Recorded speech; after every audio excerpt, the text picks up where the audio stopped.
AC for me, please? Switch off the AC.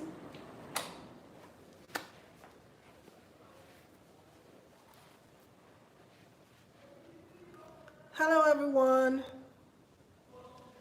Hello, we're having a bit of a network challenge. So welcome to Life's Journey. I'll just take a minute and set up the IG handle. So I have two phones here. One is for the IG Live. Connection is poor. So I'm trying really hard to get a better connection. Hello.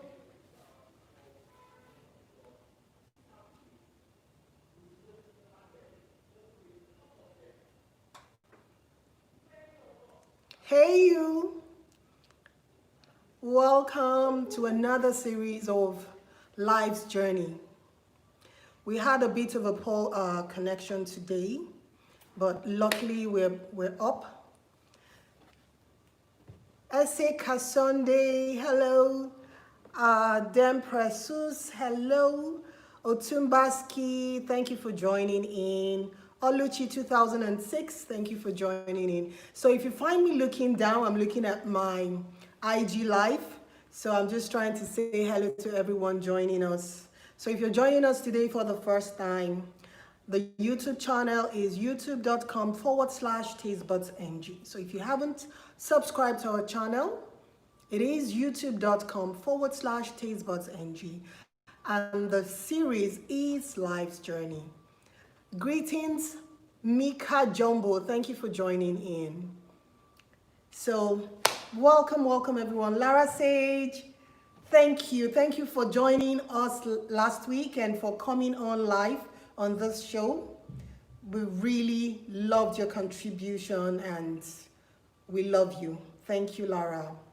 So hello, Henry the Great 2020. So we're continuing our discussion on marriage, divorce, separation, the aftermath. This is the second episode, the part 2 of the same topic. The reason why we're continuing is that there is so many layers to this topic. There is so many multiple layers to this topic. It's not a topic that you're just going to treat once and get it over with. From the topic we had last week, we have so many people sending me DMs with questions concerning marriage, questions concerning divorce. I'm sorry I wasn't able to read most of the questions that were sent in this evening because I was preparing for this show. Sorry, where's my other phone? The Samsung, is it there? So that is the phone, that is our phone line. I'm going to be reading the phone line after the show. That is the phone line you can send your questions to on our WhatsApp line. So we had a lot of questions, but I couldn't read them because they were coming in late this evening and I couldn't respond. So I'm sorry about that. I'm going to be reading out some of the questions and then we can discuss. But let me clarify things. This channel is not just for women. This channel is for men and women. People coming on to discuss their life issues, challenging situations that they've had to deal with, challenging situations that they had to do some certain things to overcome. So last week, after last week's show, I had some comments on my YouTube page and on my DM. Some men, or one man came and said, Tastebudz, I hope you're not trying to be a divorce enabler. Well, I wasn't upset. I would have seen that as an insult, or I would have seen that as something derogatory, but I didn't. I got to understand that some people out there are thinking that this channel, or rather, this series is about feminist agenda, like female superiority. No, we are not a feminist group in the sense that my idea of feminism is women equality, not women superiority. Okay, I believe in equality. I believe in fairness. I believe in justice. So if you're thinking that this channel is strictly for women, you're wrong. We are here for everyone. We're here for men, we're here for women. We're here for everyone that has been through a rough patch and is trying really hard to come out of it. So I hope I have clarified that issue. I believe in fairness, I believe in justice, I believe in equality.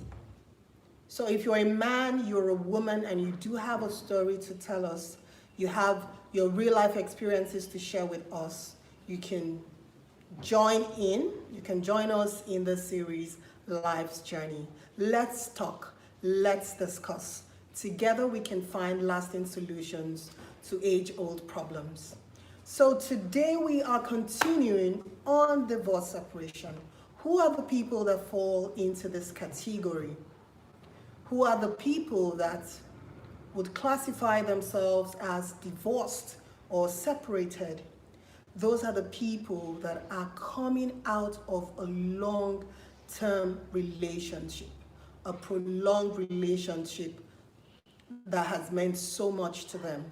It doesn't necessarily mean you must have a certificate, a document on paper showing that your union has been dissolved. No. If you know you have been in a loving relationship that has been prolonged, a relationship that meant so much to you, and you're coming out of it, and you're finding it difficult to find your feet on the ground, you're finding it difficult to have clarity of purpose, this topic is for you. I want you to understand that anyone can be a statistic. When it comes to divorce, anyone can be a statistic. It doesn't matter if you marry the love of your life. It doesn't matter if you're married rich. It doesn't matter if you're married old or you're married when you were very young. Anyone can become a statistic. So do not look down on people going through this patch. Do not look down on people that have decided to go on this journey. Why am I saying people that have decided to go on this journey? I remember a lady telling me 4 years ago when I was running helter-skelter trying to get the feeder, to come to my rescue, when it was like my child custody battle wasn't coming to an end. I felt I wasn't getting justice, or I wasn't getting justice quick enough. And she said, "Why are you crying? Why are you running helter-skelter? Divorce didn't just happen to you. You chose to be divorced." And I looked at her. She was an elderly lady. If I had spoken to her, or if I had said the words that were in my head at that moment, I'm sure she would never have been able to forgive me. She said, "Divorce didn't happen to you. You chose to be divorced." Yes, I chose to be divorced, or rather, I chose to go on that path. I chose this journey. I didn't choose it because I felt it was going to be easy. I didn't choose it because I felt it was going to be a bed of roses. But I chose it because I knew that what I had before was not what I envisaged marriage to be. I knew it was the end of the road for me. It wasn't a beautiful union. It wasn't a happy one. It was a depressing union that I knew it was only a matter of time before I went way down on a downward spiral that I knew I would never be able to come out of. I knew that was the only way out from a very bad union. But I knew that the journey was going to be really tough. I knew I had to make a lot of sacrifice for my freedom, for my happiness. But I was willing to go on that journey. So what I'm going to tell you here today is to know that if you have decided to end your relationship, either by filing for a divorce or just by moving out of a relationship, I want you to know that the journey is not going to be easy. Whether you are the one filing for the divorce, or you are on the receiving end, the journey isn't going to be easy. but it is worth going on if you know that where you are currently is not where you want to be. We had an interesting guest last week, Lara Sage. She told us there was something she said that was fundamental, that resonated with me, that I could relate with. She said she started becoming angry, she started becoming bitter, and she knew that this is not Lara. This is not who she is, because the relationship she was in had gotten so toxic that she didn't recognize who she was becoming. So if you know you have gotten to that stage in your life, do not let naysayers deter you. Do not let all the luxuries or the comfort you think you are having stop you from the pursuit of your happiness. Your life is worth fighting for. Your peace of mind is worth fighting for. So if you have taken that step to end a relationship, I want you to understand that you're going to go through a roller coaster of emotions. It is only natural. You're going to go through the angry phase. You're going to go through the loneliness phase. You're going to go through the fear of uncertainties. It is only normal. Allow yourself to grieve, because whether you choose to believe it or not, a relationship has ended. A part of yourself that you used to know no longer exists. You're going to miss the emotional support you once had from the relationship. You're going to miss the financial support. You're going to miss the social support. So whatever type of support that you know you once had in that relationship, you're no longer going to have it, because it is now over.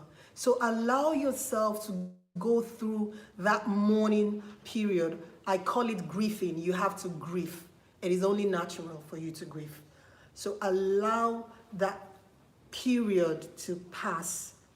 Because some people will say they do not want to grieve, they don't want to think about it, because they are afraid of being trapped in a dark corner that they might never come out of. But I'm here to tell you today that that is a lie from the pit of hell. Your grieving, your mourning is a fundamental aspect of your healing. If you do not allow yourself to grieve, you cannot heal and move on. So you need to allow yourself to go through with the emotions, but don't get stuck in it. Do not remain in that place forever. Mourn, grieve, cry over the lost years, cry over your finances that you lost, cry over your friends and relatives that definitely will be torn in the middle as to whose loyalty they are on now. Mourn over all those losses, but do not dwell on it. Mourn over it so that you can move on. Because the end game to breaking up of a relationship, the end game is for you to move on, to become a better person, and to reposition yourself on that path that you felt you have lost. Like I said, anyone can become a divorce statistic. It can happen to anyone. So when it happens to you, or when you have chosen to go on that journey, brace yourself.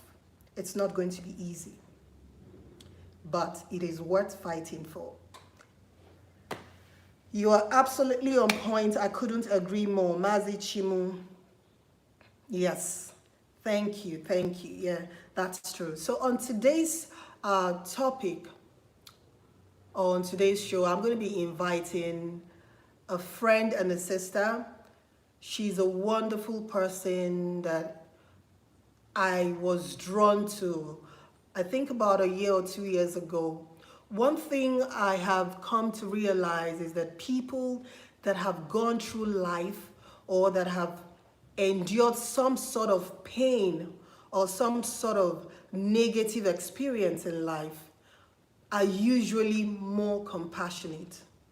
I am drawn to people that are compassionate, people that I can feel their compassion for others. This lady is that person. She is a very compassionate person. She is a wonderful person. She has this ministry that caters to teenagers that are in jail, teenagers that are in the penitentiary system. She has a ministry that caters to their needs. She has a ministry for orphans and widows. She's a very compassionate person. And she has had her own fair share of breakup. And she's going to be joining us today to discuss her experience with us. She's going to be sharing her experience with us, how she has come this far, things she had had to do to make her who she is today. And like I say, when you see people that are very compassionate, they have a story to tell. This all brings me back to the Chadwick Boseman's death. He's one of my favorite actors in recent times. You know, I admired his strength, his courage in the face of his illness. He could have allowed it to consume him, but instead, while he was going through all this, who would have known that he was also suffering from cancer? But he was reaching out to children suffering from cancer. He was reaching out to people, trying to impact positivity into their lives while battling cancer. It is very fundamental for us to live a life that is worthy of emulation. It is very fundamental for us to fight for those things that we truly believe in. So, help me welcome my sister and friend, Judy Ofulue. She's going to be joining us in the next few minutes. I hope her signal is good, and I hope she's here. She's going to be joining us in the next few minutes to tell us her experience with separation and how she was able to hold her head high, how she was able to find her feet once again and get on with life. Judy Ofulue, if you're here, can you wave your hands, please? Let me see, because I know I saw her before now.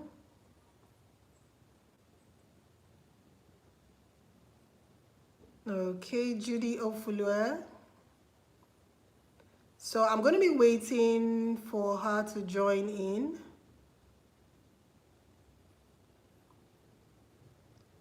Maybe her network. Okay, she's right here.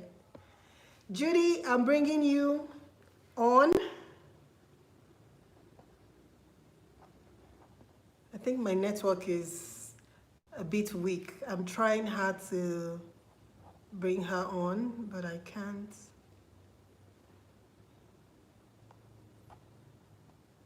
Okay, so I'm going to Judy Ofulue, if you're here, just wave so I can bring you on. I'm experiencing a bit of a bad network.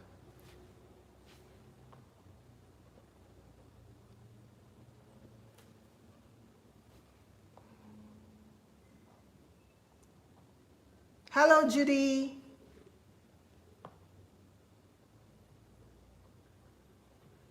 She's here, I can see her, but I'm having a bit of a difficulty bringing her on, and I don't know why that is. Judy, all right, while I wait for her to join in or for my network to improve a bit, back to the things you should do when going through a breakup, a divorce situation. You should remember those things that makes you you. Those things that you love to do. You have to nurture yourself back to form. And the best way to do this is by doing those things you know you love. For example, if you love working out, you like going to the gym to exercise, it is the best time for you to pick up that hobby and resume that.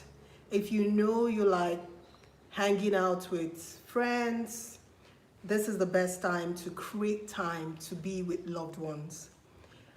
The thing you should never do when going through a divorce or a breakup situation is to isolate yourself. Never isolate yourself. Find people that you can talk to, people that can understand where you're coming from, people that can understand the situation that you are currently facing. Now, remember, in talking to people, you have to be careful. There are some people that you talk to about your breakup situation and they end up putting you in a worse off place than you were before you spoke with them. So you have to be very, very careful who you talk with. Like in civilized countries, people can join a support group, but here in Nigeria, I don't know of any support group that we have. If we have some support group, please, I would like for you to send me their contacts via the YouTube comment section. In the YouTube comment section, you can send me any support group you know is available in Nigeria. You can also send that to me on DM because I have some people that I counsel that are also going through this. And some of them have asked me repeatedly if I know any support group that they can join. And the answer I gave them was no. So if you are living in Nigeria or you happen to know any support group, online support group that you can send to me, I would really appreciate that.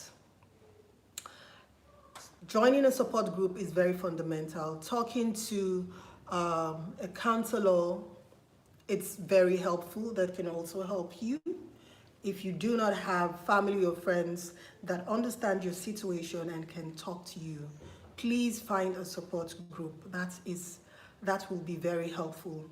Another thing you should do is, if you aren't, if you are the type of person that lives a hectic lifestyle, like your workload is heavy, give yourself a break. Allow for things to run on what I call cruise control. At this moment, you can no longer be on top form.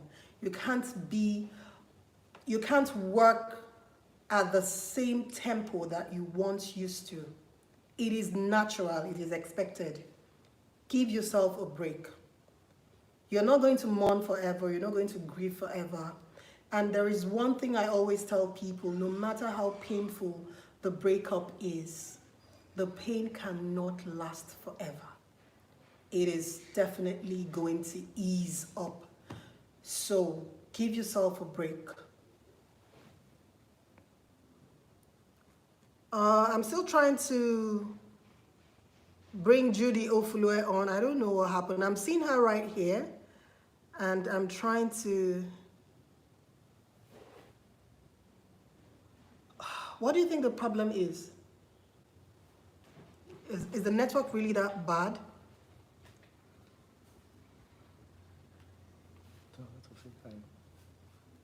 Judy Ofulue, if you can see me, say hi. If you can see me, wave.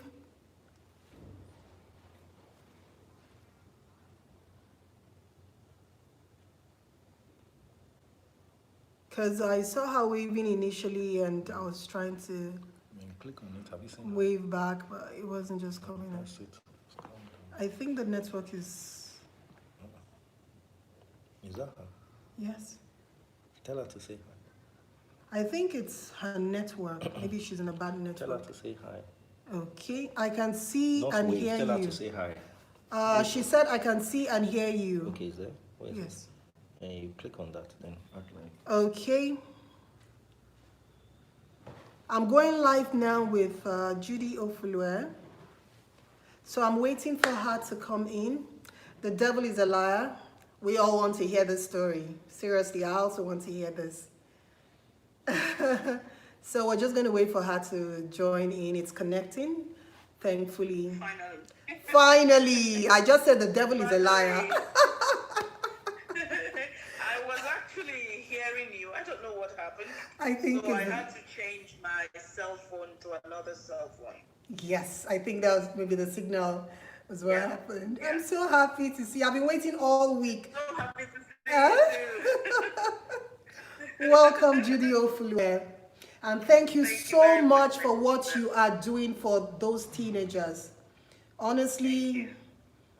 I can't thank you enough. Humanity can't thank you enough because that is one ministry that people often overlook. And Right. when I heard about what you're doing, it only confirmed what I felt about you when I met you. You're a very compassionate person.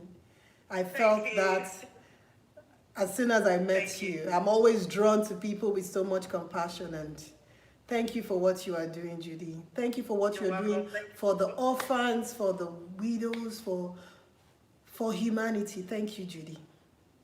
Thank you. Thank you. You're welcome. You're welcome. It's a pleasure being here today.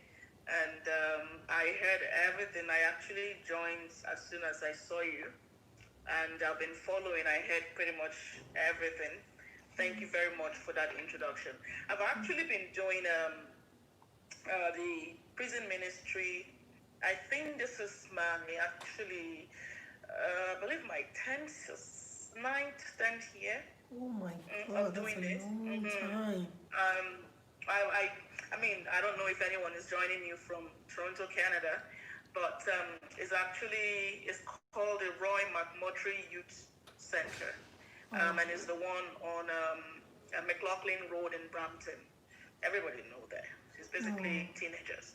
It used to be for girls and boys, but they separated them and moved the girls somewhere else. And so I now minister to the boys alone, and it has been a humbling experience. I won't lie to you, but I enjoy doing it. Sometimes people ask me, "How do you feel being left with boys who, have done things that are so terrible?" And by the way, these are kids that are between. Sometimes you find the ages between 15, 16, 17, 18. Oh my God, that's very young. Very young, People ask me, how do you feel being left? Because I sit with them. Sometimes I have like 10, 15 of them all by myself. Oh my and I God. sit down with them. Yeah. And people ask me, how do you do it? I'm like, it is a ministry I love doing, and I enjoy it. And they're not violent, especially when they see people who are compassionate. They are not violent. They sit down. I rebuke them. I speak to them like, younger brothers. That's how I see them. Because if you look at the majority of them are blacks. Oh. But let us not deviate from our topic of today, Again, it's a pleasure coming on to share my experience. I've been in Canada. I think I came to Canada the year 9/11 happened, which was 2001.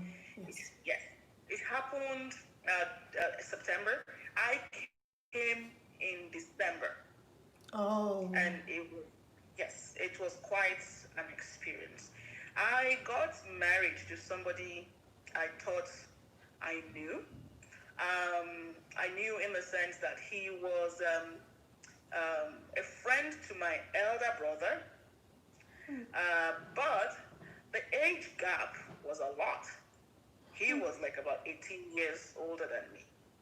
And he has been in Canada since he left secondary school. Oh. But unfortunately,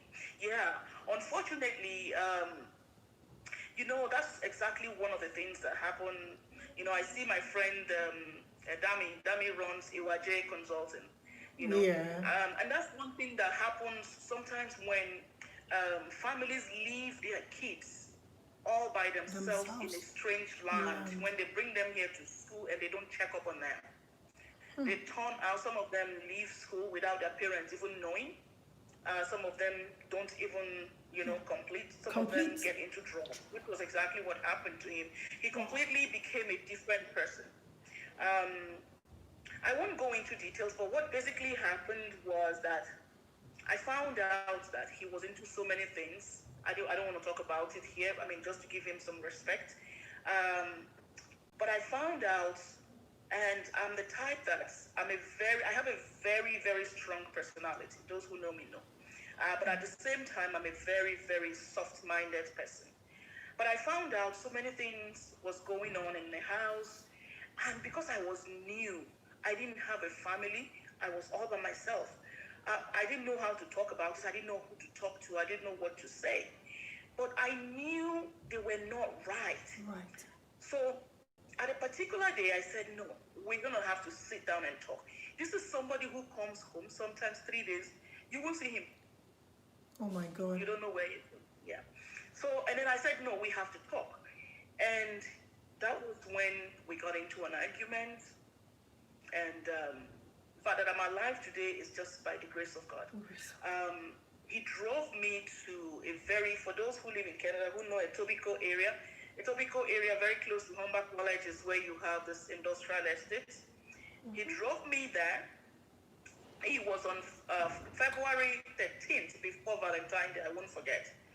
And it was a secluded place. And he was going to use the car to run me over. It was snowing like crazy. Oh my goodness. Yeah. Someone you were... Wow. Yeah. So most people who are my close friends don't even know this story. I'm just telling this story for the first time. So I quickly opened the car and jumped out of a moving car. And what cushioned me was the snow. I mean, those of you who live in Canada know it snows a lot in Canada. When it snows, it snows. I jumped out of the car, and then, because, when it snows, it's quite slippery. So he stepped on his accelerator, and the car just skidded and almost hit me. And I got up and started running on the road. And the people who saw me running, they called the cops. Within 5 minutes, 5 cruisers showed up. 5 police cruisers showed up. And that was how I was, rescued. And he was taken to the police station. And I was taken to a shelter. A shelter? I lived in a shelter. I'm still gonna get to that. Honestly. Oh my God. I lived in a shelter. And a shelter is where you see all sorts of people. You see people who are drug addicts. People, most of the time, they're not even the same color with you. And so many things can happen there. But what happened was that I like I said, I have a very strong personality. I'm like, this is not for me. I just told myself this. And so what I did is, usually when they put you in a shelter, they give you like a social worker. Yeah. Exactly, who would work with you. So which is what you were talking about, that you don't know if we have something like that in Nigeria. We don't. So they assigned me a social worker. And then I spoke to this social worker, and I'm like, I don't want to stay here. What can I do? So they worked out something for me, and they got me a place. Now, getting me a place means that I have to start looking for work. For work, yes. And I felt lost in a strange land. Again, remember I said I was the only person. 1 or 2 people I knew as at that time. It's a very funny story. When I was going through this police case and all of that stuff, he's a family man, an elderly man, married with kids. You wouldn't believe this guy said, "Oh, don't call me from your house. I don't want your call traced to me because you have police case." I'm like, seriously? Seriously? Yes. And he was like, if you want to call me, just go and use a payphone and call me. Oh my I'm like, God. I don't even need to call you, sir. Don't worry, I'll be fine. And that was when I made up my mind that I was going to succeed in this land. You know, living, as at that time, I was like doing odd menial jobs. Jobs to I was get working by. in the factory. I didn't have a car to get by. I was, the factory work you could get as at that time was like $8, $10 an hour. You know, I was doing all of that, and I was doing two jobs, my sister. Oh my You God. know, I would finish one job at 4 o'clock. I remember very well. I would take a bus. It would take me about an hour and a half. I Oh would go my to the God. next job to go and do data entry. Oh my And then God. I would think, oh yeah, I No will finish the father, no job. mother, no family support, just Nobody, you in the nobody. cold. Then my mom was still very much alive, and I called her. I said, "Mama, I'm coming back home." And she started crying. Said, "No, you cannot come back home. You just have to stay there." She gave me a lot of support, you know. And again, it was difficult for me to mingle with, especially Nigerians, because people look at you when you go through divorce, Divorce, or you have, like you're an outcast or you have a plague yes, of some sort. yes, you become like, you have like a social stigma, sort of, Yeah. as if it is your fault. You don't know what you've been through. They don't know what actually happened in that marriage. And the thing is, to be honest with you, it is not every woman that has the strength Yes. to come out of things like this. People are going through a lot. A lot. But because of what people will We'll say, say. they tend to remain in that relationship, and it's killing them. That's is. why a lot of people, when it's like, when you go into a conversation with people, you can tell, especially people with very, very short span. Small thing you will say will trigger something. The they flare get up. upset. The flare up for no It's the flow. reason. Well, you don't know that they are going through a lot at home. You see them, we see them a lot. Sometimes, even in social gatherings, you see them, they sit with their husbands. It looks as if the facade is there, Is but there. it's void of substance. Yes. You know that something is going on, but because of what people will say, they sit down They there. sit there. But I'm not preaching and I like what you said, the answer you gave to people. This is not a forum for you to preach about divorce, but it's an empowerment program that you are doing. Because there's a lot of people who don't even know what to do. Exactly. You see, we women were built differently. I get so many DMs. Honestly, some people start the process and then go back. They actually send me pictures of their bodies all battered up in blood. And they ask me, what do I do? I try to offer solutions. And then after some months, they send me another message telling me they've gone back, that I should pray for them, that they know this time around is going to be better. So I tell people I'm not a divorce enabler, but I'm not going to advise you to do something I know I will not do. I will give you sound advice that I know is in your own best interest. But I cannot force you to do what you're not built to do. Like you said, some people are not strong enough. It's not just in a divorce situation or in a breakup situation. Some people are not just built to be strong enough to say no to a bad situation. In general. In general. They manage whatever bad situation they find themselves in.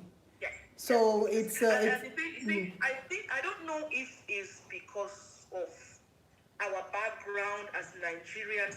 We tend to manage. It's part of it. It's part of it. You can't manage a bad relationship. It's part of it. Kill you. It's part of it. It's going to kill you. If it doesn't kill you emotionally, it's going to kill you physically. Physically. You have to look for something to do. You have to ask questions. Yes. That's what people need, need to understand. People need to ask questions, seek for advice. Reach out. And again, I know, like in my own case, there were quite a lot of people that were not, willing to help. Some of them does not even want to be associated with you. Exactly. Once they hear that, even in my own case, They even nicknamed me second hand when I wanted to get married the second time. I had a lot of things, but I blocked my ear. You know, in life, focus is very important to my sister. Focus. When you know what Clarity of purpose. Just like be focused like a laser beam. Yes. When you now get to where you're going, you can now look back and say, hey, what were you saying? What were you saying? You know? But the thing is, I made sure I equipped myself. I equipped myself in the sense that I retrained. And I thank God for the particular country where I live. There's the opportunity is there. Honestly. If you don't utilize the opportunity here, I wonder what people are doing. Exactly. You know? So I retrained and I made up my mind that I will not remain a factory worker. And again, the people that you move with matters a lot. It matters. Yeah, who you talk to, you know, yes, matters a lot. It matters. You know? But I made up my mind I was not going to remain in that job that I am. You know, I retrained and I'm still training as I am. Yes. I still take opportunity to train, you know, equip myself.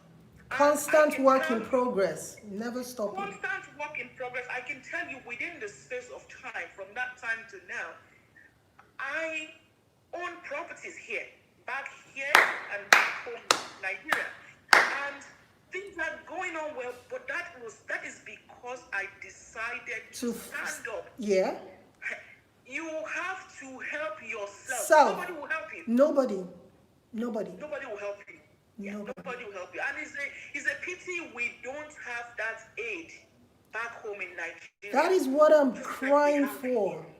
That is what I'm crying for. We don't have shelters for women. Like I remember a particular night that in my previous marriage, I was beaten, strangulated.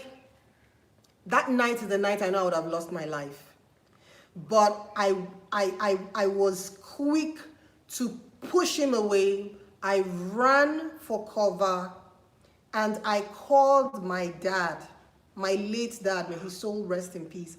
My dad used to be retired assistant controller general, so he still had contacts with, you know, forces, police, immigrations and all that.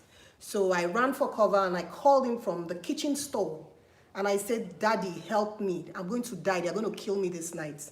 Call the police. Because here in Nigeria, we don't have emergency response service. If you're being battered, there is no helpline to call immediately. If your life is being threatened, you're not going to have immediate response. And then you run to the neighbors. You know what they'll tell you in Nigeria? Your neighbors will tell you, Madam, now husband and wife matter. Go back house. Go beg your husband. He go. Just go back, go beg your husband. That is how to treat it. But my dad immediately called the police in charge, our division, that his daughter was being locked up somewhere and she was being beaten, that they needed to move immediately. That was my saving grace. They came that night, tried to open the gate. The security was too scared, and the security told the police that he wasn't going to open the gate. And the security and the police said, do you know who you're talking to? You're talking to the police IPO for this division. I said, open this gate. The security refused. So what they did was they reversed their bullion van, the police truck, and they moved and they hit the gate. They moved back, they hit the gate, and they told the security they're going to bring down that gate that night. So the security had no choice but to open the gate, and the security people just drove in and arrested the situation. Now imagine my dad had passed on then, or I didn't have anyone to call, what my situation could have been. Exactly. Now I went to the station, we all went to the station, put down our statements, and he was detained. And the next day I went to the hospital to see the doctors, and I took the doctor's report back to the station. So now, in a country like ours where we don't have this support structure, where do we start from? How do these women or even men, because sometimes the men are the ones that are battered, although the percentage is very minimal compared to the women. But we also need shelters. If you didn't have that shelter, as bad as it was, if you didn't have that shelter to run into, what would your story today have been? Yeah. I remember a friend of mine many years back in my previous marriage running to me with a knife stab on her back. And she told me she didn't have anywhere to go to. If I could house her. And I couldn't house her. I couldn't. Because my then husband wouldn't hear of it. So I had to call my mom. I said, Mommy, this is the situation. Can you please let my friend come and stay over? And my mom said, with all pleasure, she should come. So she was with my mom for 3 days while her families ran helter-skelter trying to make a headway out of the whole situation. And that was the day I realized that in Nigeria, we have a lot to do. The government is not doing enough. People that are financially empowered, I believe they can come together and build these shelters for abused women, abused men, even men that are trying to seek. We have situations of young boys that are being forcefully harassed for homosexual sex. And they're unable to say no or leave because they have nowhere to go to. Here in Nigeria, they have nowhere to go to. I know of a security guard that his boss is asking him for anal sex. And he said he has two options. Either he gives in or he loses his job. He's an orphan. He has nowhere to go to. Yeah. So That's we always- need that's shelters. the worst. And that We is don't have- that is why I tell people Yeah. that this channel is not just for women. It's for men. It's for women. It's for everyone that needs help in one form or the other. We are here to support each other. We're here to encourage each other, to listen to each other's stories and find ways of helping humanity. There is Yes, so and much lift each other up. share our experiences, and see how we can help people. Yes. One more thing I can also tell you is, like, I'm always very, very, very open when it comes to empowering women. Yes. Especially women and, orphans. Orphans. Yes. I joined, there was a prayer group. It's more like an association of, women that I joined the other day. I think it was last month. And they were talking about women empowerment. A lot of them were into businesses. Yes. But the thing is that they didn't have the funding. How much is funding? Small money, my sister. They didn't have the money. So I'm like, okay, it's okay for us to come together and talk. Yes. But it's one thing for us to also bring out the money to help. People. Yes. Let's help them. We cannot continue to talk. We can't. We have to do the needful. We can't. There's a lady that, even when you're done, there's a lady that I want to bring on. I don't know if she's here. She's architect _ 27. She is a divorced woman that I want us to help her business. What I love the most about this lady, she's an architect. She was jobless and actually she was in school for her master's when she got kicked out from her previous marriage. Okay, like I keep saying, whether you file the divorce or you're on the receiving end, a breakup is a breakup, a divorce is a divorce. The losses are the same. It is a traumatic experience.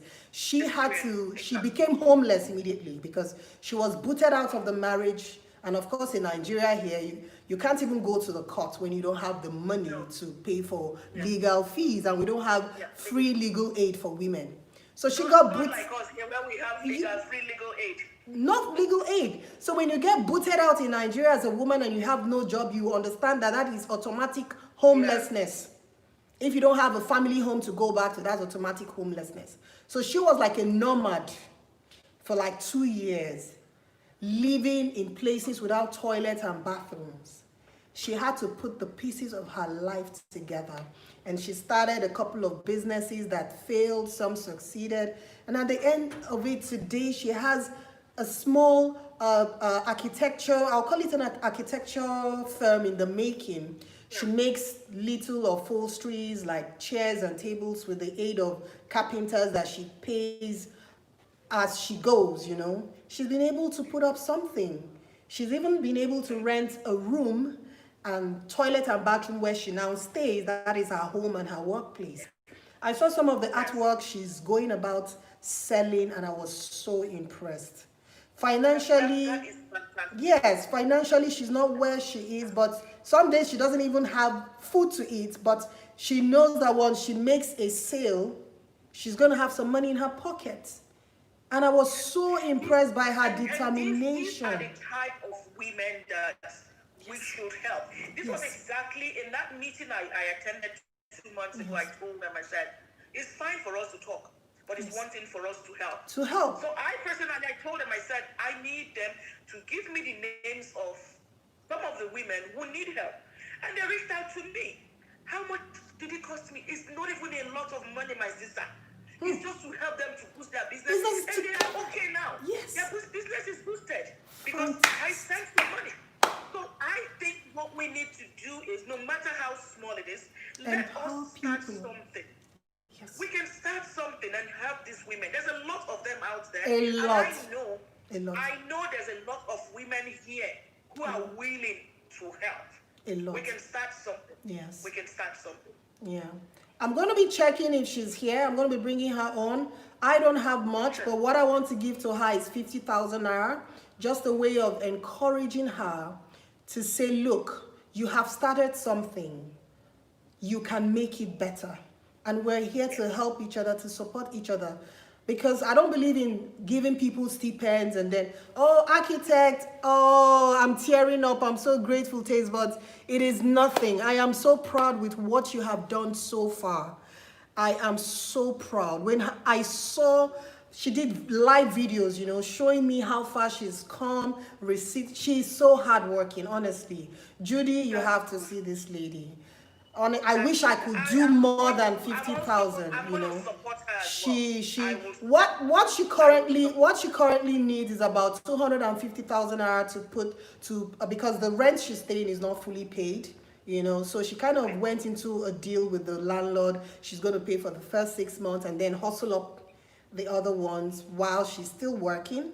So I said I'm going to give her 50,000 naira to support her, and I believe that wonderful people like you and some other women can just come up and help this woman.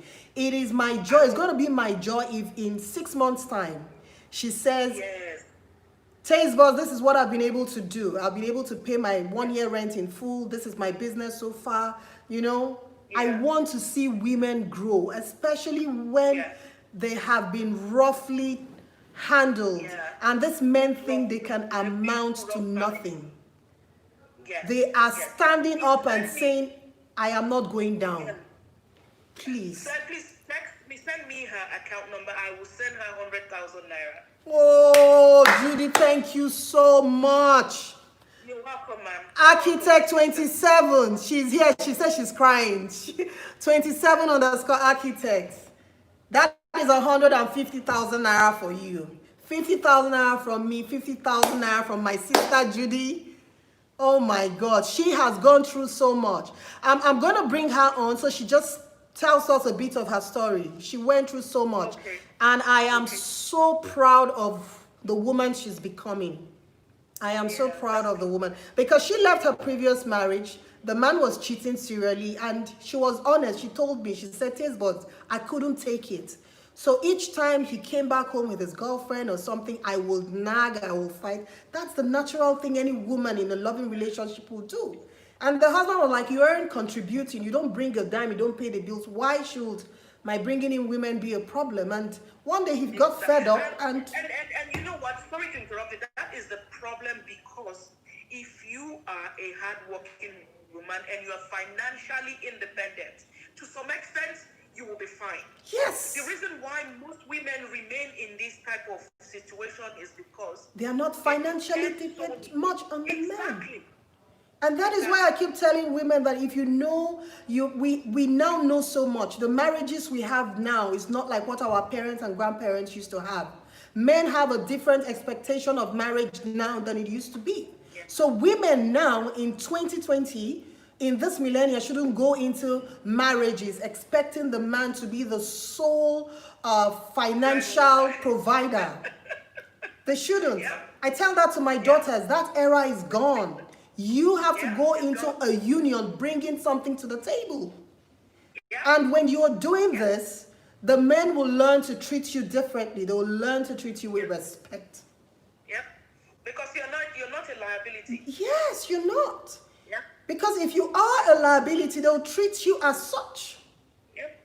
So the tables have turned. Marriages now is not what it used to be. So women should realize it is the duty of our parents, elders in the society, people in places of authorities to re-educate women and even men.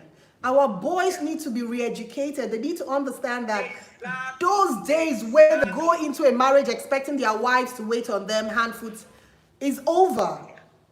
It's a mindset that needs to be changed. It needs to be changed.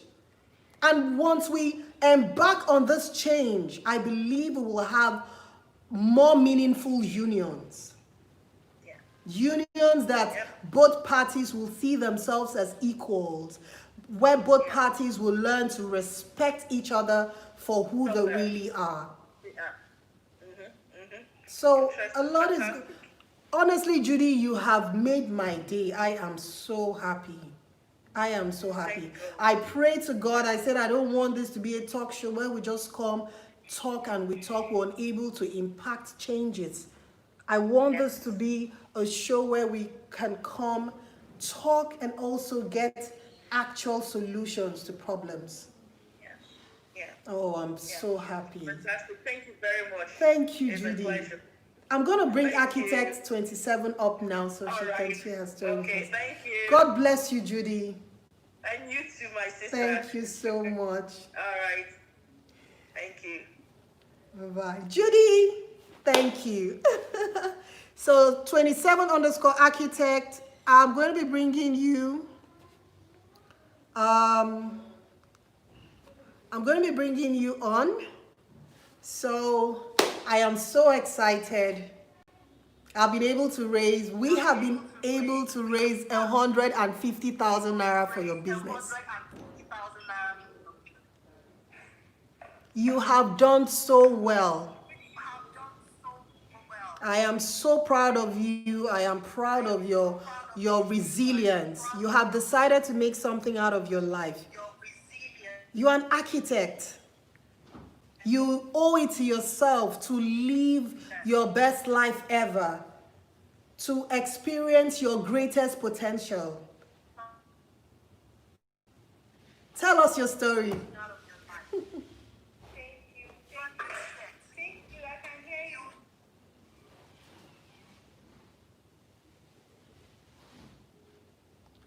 The network is a bit bad, but I can see you, so I know you're going to come on. Thank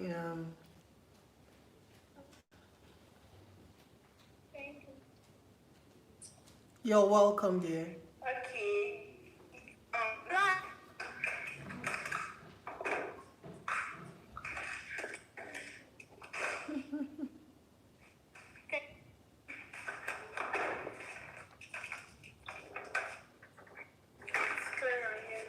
Yes. Can you hear me now? Clearly, I can hear you. Yes. Okay, so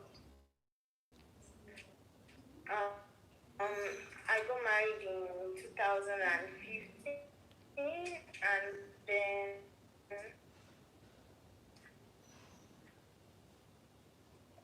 for 3 years up until July 2018. You want nice? I just want to believe people change. I can't tell. Everything was just going differently, and I was young. You know what? So I just got from school. Nobody told us. So from school, as I graduated, finished, and I graduated the next year, I was married. Like that, it was that era that once you're in your final year, and you have to have somebody serious.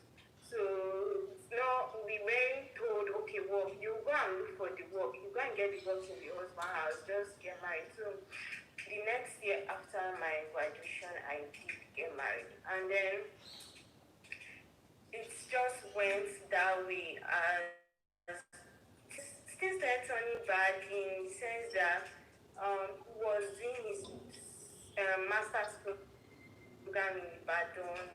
We were staying apart, so that was when issues started. Like that was when like our communication started going down. I'll call and then he'll be like he's busy. So in a month we got to see maybe only for a week. Then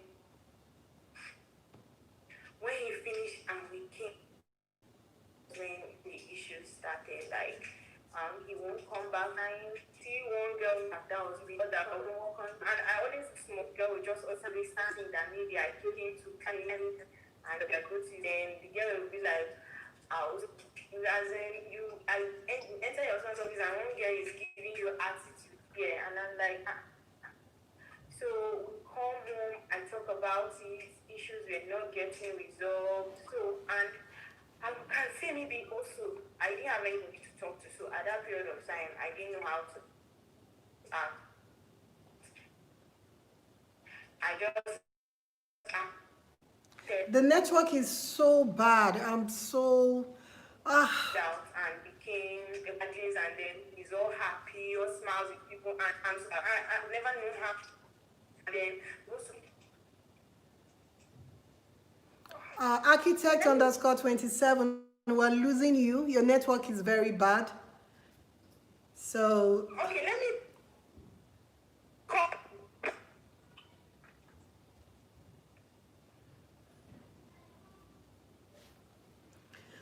her network is very bad. We can't hear her. We're losing her. But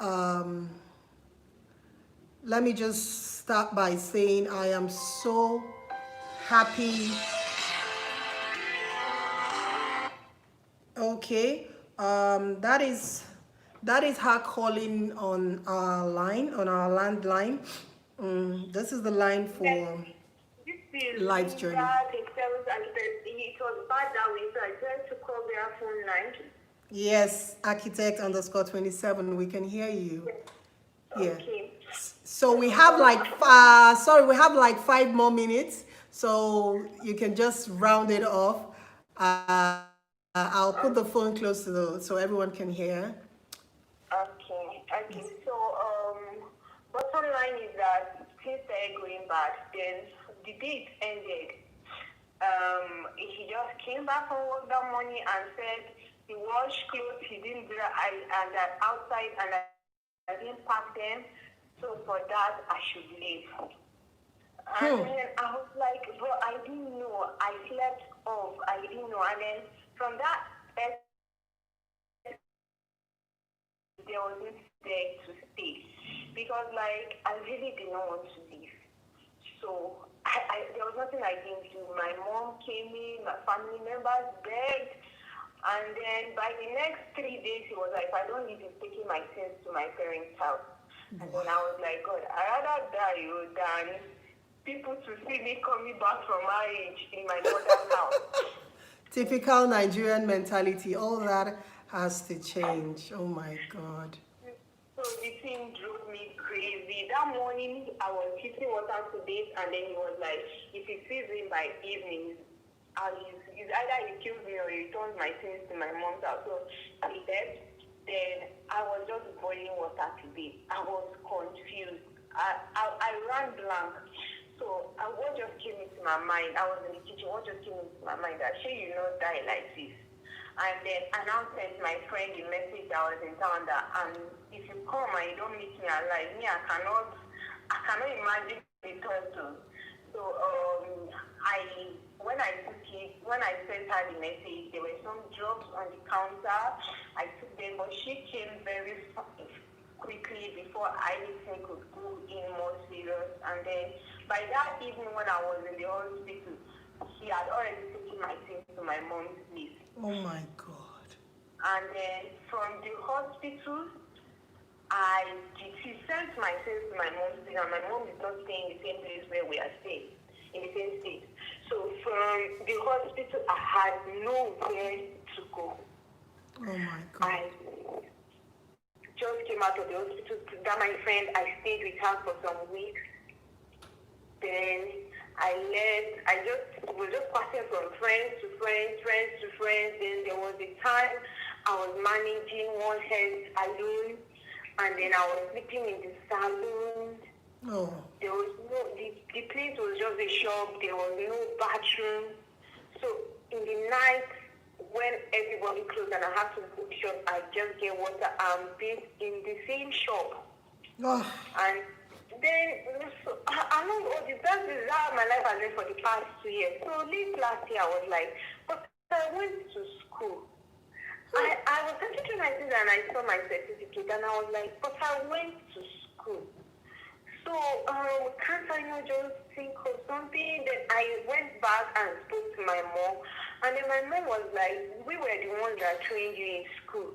When you married, they say your math program, he paid your school fees, but we trained you so undergraduate, so you could do something. You did not study something to play. Can't you not just do something? That was it. I just thought. And then that day I was working back 3 hours, and then I was like, I'm going to be intentional. Exactly, intentional. That was just how I just told that last year I just told myself that, man, that last year is my last year being homeless. And then came this year, I got this apartment in June. I just said be intentional. I just said making something for people. I'll be like, okay, do you want throw pillow? I'll just try and give you. Okay, then you pay. Then from then on, do you want simple furniture? That was just how the whole, and then God just said giving me the entire ideas, and then everything just like coming into place. Like, I'm so grateful for all You have to be deliberate. of the place I am now. I'm grateful for all the progress. Like, I come back to the empty house, but I'm just so happy. Like, oh, I now have a house. That is your own, that you're not going to be thrown out of. No, I remember I'll be thrown out of it. So very much, but this is just the story of it. But I'm so grateful. I'm grateful. Judy, I'm grateful. We thank God This is the for first you. time I have to say this, tell my story out. In fact, even some of my friends still think we're married. Only some of my family members know because of the whole. I get scared, like, what will people say? What will people think? Initially, I didn't want to appear anonymous, but I was like, it's time. Like, I cannot just keep hiding. I know how long it took for you, because she sent me a message a while ago, but she was too scared to tell her story because she didn't know what people would say, her friends and some of her family members that didn't know her story. So it's part of the healing process, you owning up to the situation that you are in and you willing to work your way out of it. It's part of the healing process. And I'm so proud of you that you can tell your story today. It's a sign to show that you are now finally ready to move on, to face your future and embrace somebody it. else. So I could tell somebody that, okay, you can do it too. Because me, I left the hospital homeless, and if you can just do it. I just believe I can do it. It didn't feel like I can do it. But as now I look, I can do it. Anybody else can do it. The message is you have to be deliberate. You have to be deliberate. I am so excited for you. Seriously, I am. For making that leap. It's a leap of faith. Well done. Well done, architect on the 27th. Well done. So we're going to be sending you the funds so you can put that to your business and watch it grow. I know you'll make very good use of the funds. And the sky is just your starting point. It's not your limit. I'm so happy. Yeah. I'm so happy for you. Congratulations, dear. I'm so happy. Thank you. I'm more happy. Thank you, Judy. Thank you, Judy, for putting smiles on her face. Thank you. Thank you, Judy. God bless you. Please, so if you're here and you love to help architect _27, she has started a small interior decoration business where she makes upholstery, throw pillows, duvet, and all of those things, please reach out and help her to make her dream come true. Thank you all for watching. Thank you so much for joining in. I'm so excited. When I make somebody happy, I am excited. I get excited. So today has just been a wonderful day for me. And remember, the lesson for today is let us be deliberate. Let us make conscious effort to pursue our dreams. And like Judy told us, focus like a laser beam.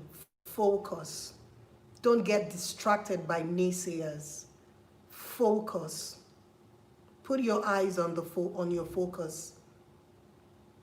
Thank you all for joining in. And join us next week on Life's Journey. Same time next week, 7 p.m. West African time. See you next week. Thank you for joining in. Bye-bye.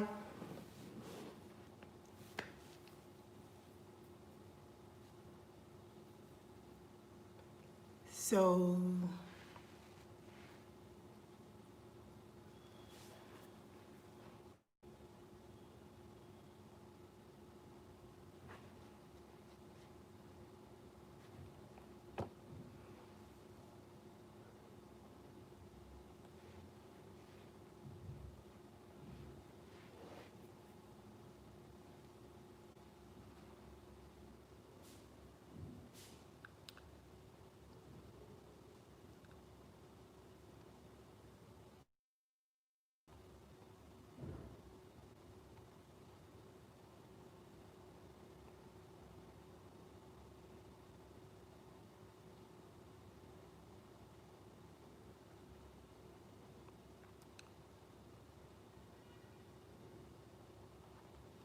Okay.